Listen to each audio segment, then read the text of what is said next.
नमस्कार, India day live आप देख रहे हैं और मैं हूं आपके साथ स्वाति आर्य और मैं हूं आपके साथ अभितोष सिंह। और बुलेटिन की शुरुआत इस वक्त की बड़ी खबर के साथ। भारत रत्न से सम्मानित होंगे लाल कृष्ण आडवाणी। प्रधानमंत्री नरेंद्र मोदी ने फोन करके आडवाणी को यह जानकारी दी और उनको बधाई भी दी है।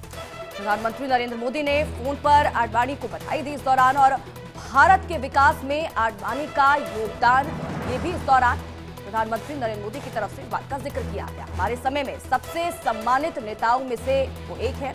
आडवाणी जी का योगदान कोई भूल नहीं सकता। तो प्रधानमंत्री नरेंद्र मोदी ने ट्वीट करके ये बधाई लाल कृष्ण आडवाणी को दी है यहां पर, और उन्होंने कहा कि उनके योगदान को भुलाया नहीं जा सकता। हमारे समय के सबसे सम्मानित नेताओं में वो अग्रणी भूमिका निभाते हैं। सम्मानित नेताओं में से एक हैं लाल कृष्ण आडवाणी। तो बीजेपी के वरिष्ठ नेता लाल कृष्ण आडवाणी और पीयूष हमारे सहयोगी इसी खबर पर हमारे साथ जुड़ गए हैं। पीयूष, देखिए एक बड़ी उपलब्धि और जुड़ गई लाल कृष्ण आडवाणी के नाम से, और प्रधानमंत्री ने क्या कुछ कहा उनको बधाई देते हुए? देखिए, प्रधानमंत्री ने सीधे तौर पे कहा विकास की जो इबारत आडवाणी ने लिखी थी उस इबारत को ही आगे बढ़ाया गया है, और आडवाणी विकास में एक बहुत महत्वपूर्ण योगदान लाल कृष्ण आडवाणी का रहा है। देश के पूर्व उप प्रधानमंत्री रहे हैं लाल कृष्ण आडवाणी, गृह मंत्रालय संभाला और भारतीय जनता पार्टी के संस्थापक सदस्यों में से एक है। और आज की डेट में भारतीय जनता पार्टी जिस जगह पर, जिस मुकाम पर खड़ी है, वहां पर लाल कृष्ण आडवाणी का एक बहुत बड़ा योगदान है। अगर 90 के दशक को देखा जाए तो राम जन्मभूमि आंदोलन भी लाल कृष्ण आडवाणी की ही वो सोमनाथ की रथ यात्रा थी, उसके बाद तमाम जन जागृति हुई थी और वो आंदोलन खड़ा हुआ था। कुल मिलाकर भारतीय जनता पार्टी के लिए युग पुरुष के तौर पर आडवाणी को देखा जाता है।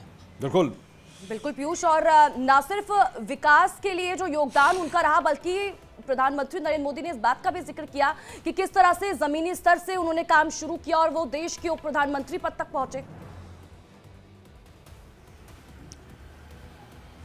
बिल्कुल, लाल कृष्ण आडवाणी का अगर पूरा का पूरा जीवन देखा जाए तो किस तरह से एक कार्यकर्ता के तौर पर, क्योंकि भारतीय जनता पार्टी का कोई बहुत बड़ा सिंबल नहीं था, तो जिस वक्त कांग्रेस और तमाम ऐसे दल जो थे वो अपने चरम उत्कर्ष पर थे, उस वक्त लाल कृष्ण आडवाणी ने विपक्ष में रहते हुए भी अपनी भूमिका को निभाया और लगातार जनता से जुड़ी बातों को उठाते रहे हैं, और साथ ही साथ तमाम ऐसे मुद्दे, ज्वलंत मुद्दे रहे हैं जिन पर लाल कृष्ण आडवाणी ने अपनी बेबाक राय रखी, चाहे कश्मीर का मुद्दा रहा हो, चाहे राम मंदिर का मुद्दा रहा हो, चाहे 370 रहा हो। तो ऐसे में साफ है कि लाल कृष्ण आडवाणी का योगदान, उससे कहीं भी इनकार नहीं किया जा सकता है।